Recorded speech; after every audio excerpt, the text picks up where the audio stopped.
economy.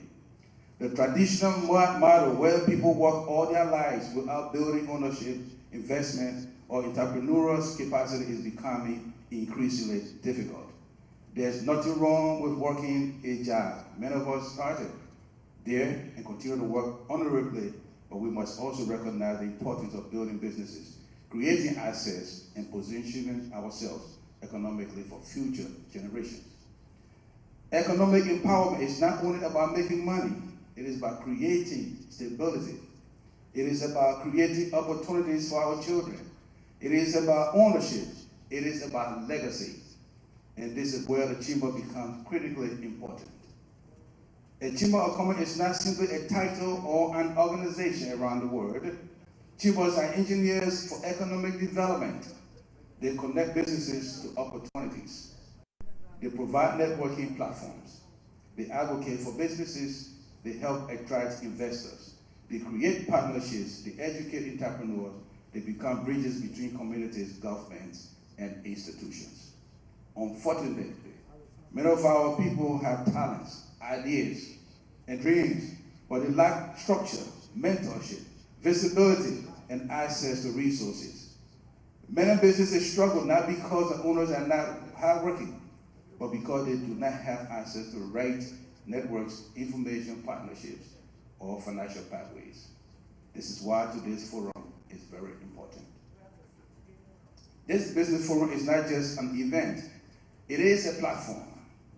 It is an opportunity to begin connecting our people to resources, investors, strategic partners, collaborative growth opportunities. Tonight, we have plenty seeds. Some of the businesses represented here today may become major corporations tomorrow. Some ideas discussed here may have become future investment policies in Liberia, America, and across Africa. Some partnerships established tonight may create jobs, mentorship opportunities, import and export businesses, technology platforms, transportation companies, agricultural ventures, healthcare institutions, or youth development initiatives. But none of that happens in isolation. Success grows through relationships, partnerships, and organized structure. That's why we are here. And that is why chamber membership matters. Membership in the U.S. Liberian Chamber of Commerce means becoming a part of a growing network of individuals and institutions committed to economic progress and collective advancement. It means access to information, collaboration, business visibility, networking opportunities, and strategic engagement. Membership means you are not standing alone. It means you are becoming part of a movement that believes our community deserves more than survival. We deserve growth, ownership, expansion, and sustainability. The Chamber's bylaw clearly emphasizes promoting business development, networking, educational partnership, innovation, international cooperation, and not just words of paper. These are mandates for actions. Our goals moving forward is to reposition this chamber in a dynamic institution that can support entrepreneurial startups. For those of you who have dreams of doing or embarking on some type of business, whether from home, this is the vehicle that you can use. Provide educational and leadership opportunities.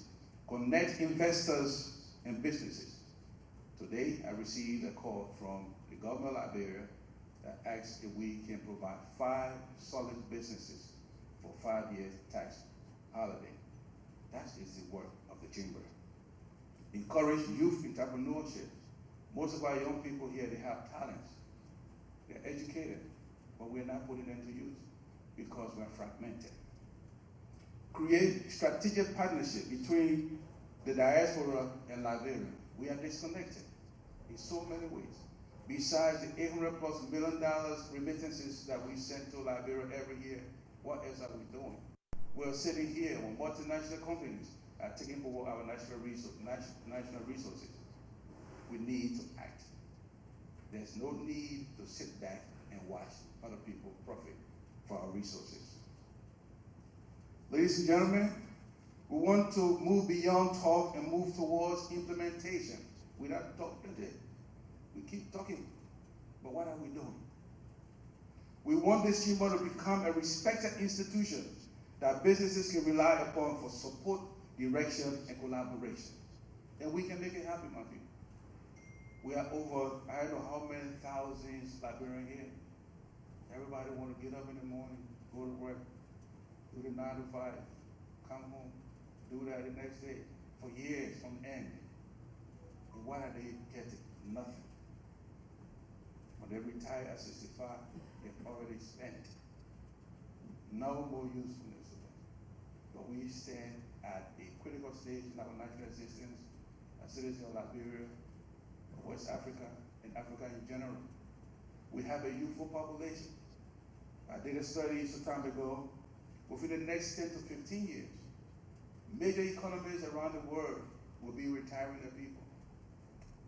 They're looking for young folks. Liberia has almost 60% of its population between the ages of 18 to 35. What are we doing? When we call for chamber meeting, people just walk in. But you see, you having a birthday party today, or the graduation party, or there's a wedding going on, you have a line. What are we doing, my people? We control the destiny of the future.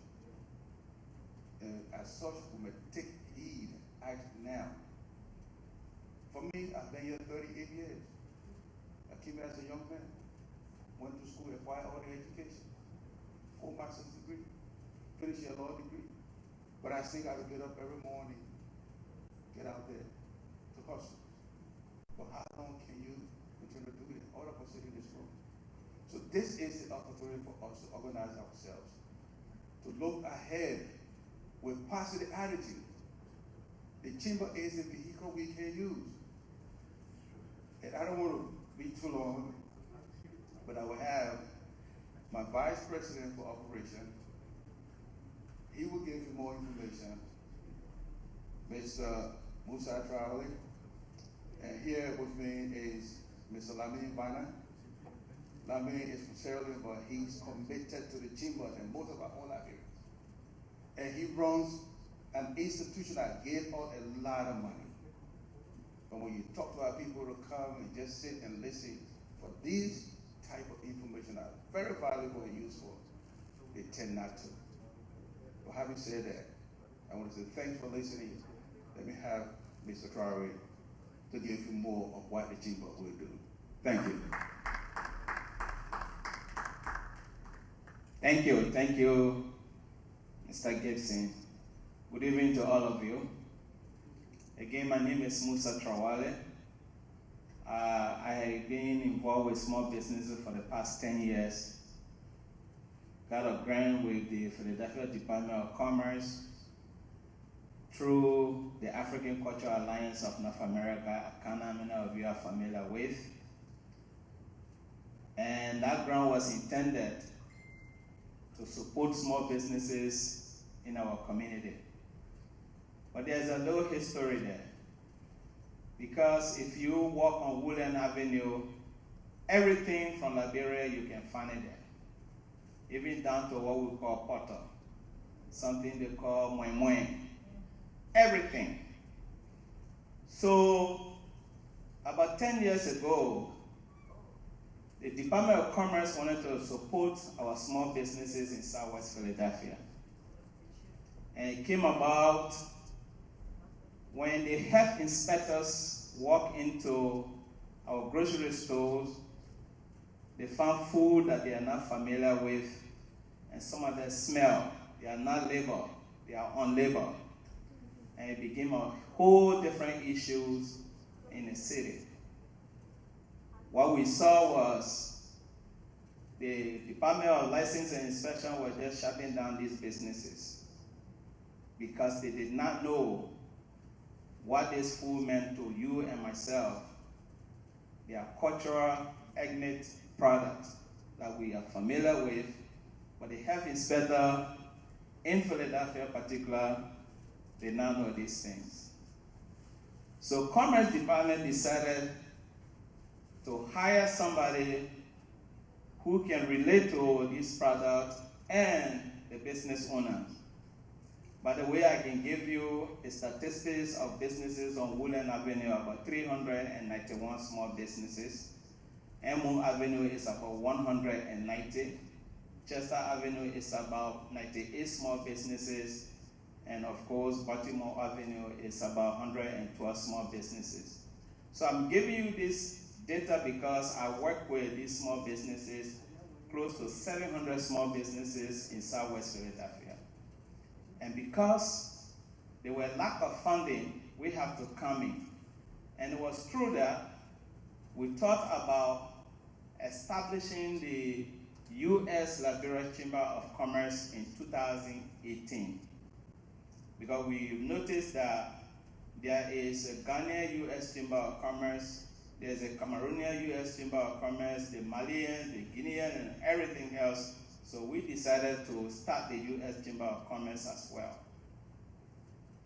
And to make sure we help our small business owner access some of the resources in the city. They are public resources, they are taxpayer money, right?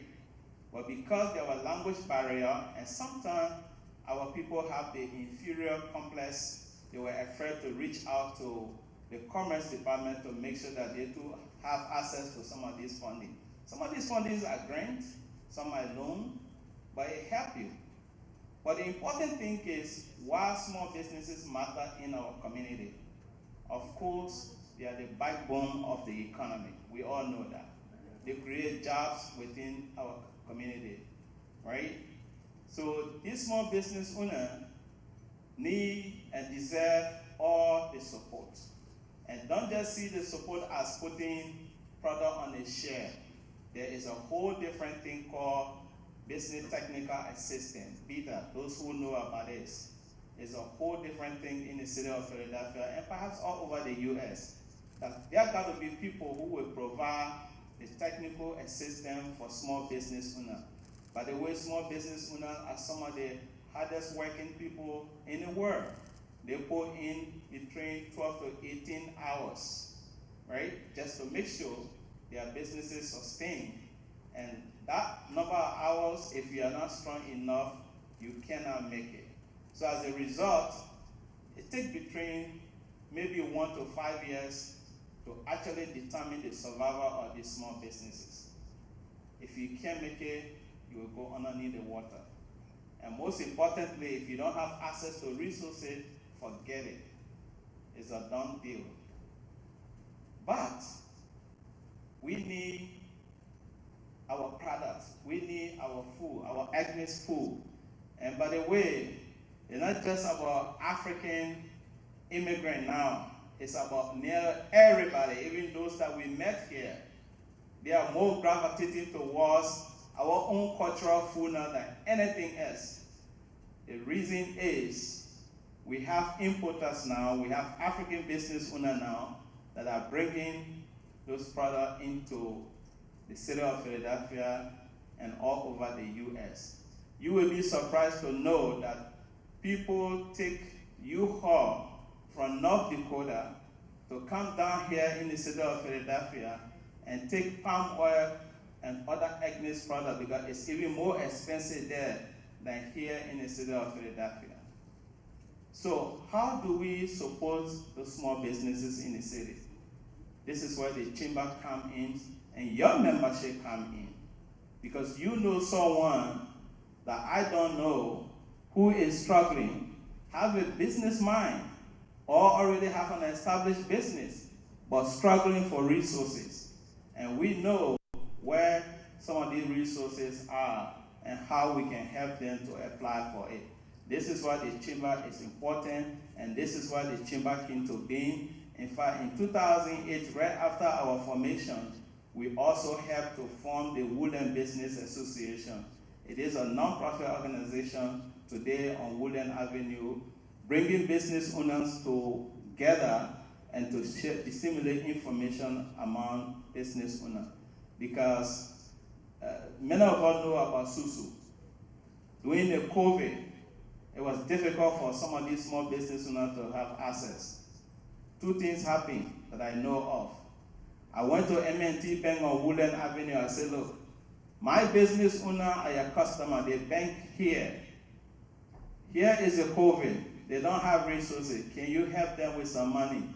And M&T on Woodland Avenue came out with $250,000 as a small grant to small businesses, where about 25 small businesses owners benefited from that grant, free of charge, grant money to them, right? And then we also reached out to some of the business owners who are doing well. Could you create a susu where the struggling business owner can borrow from that susu so they can sustain themselves? Because we don't want these people to go out of business, because we need them and they need us.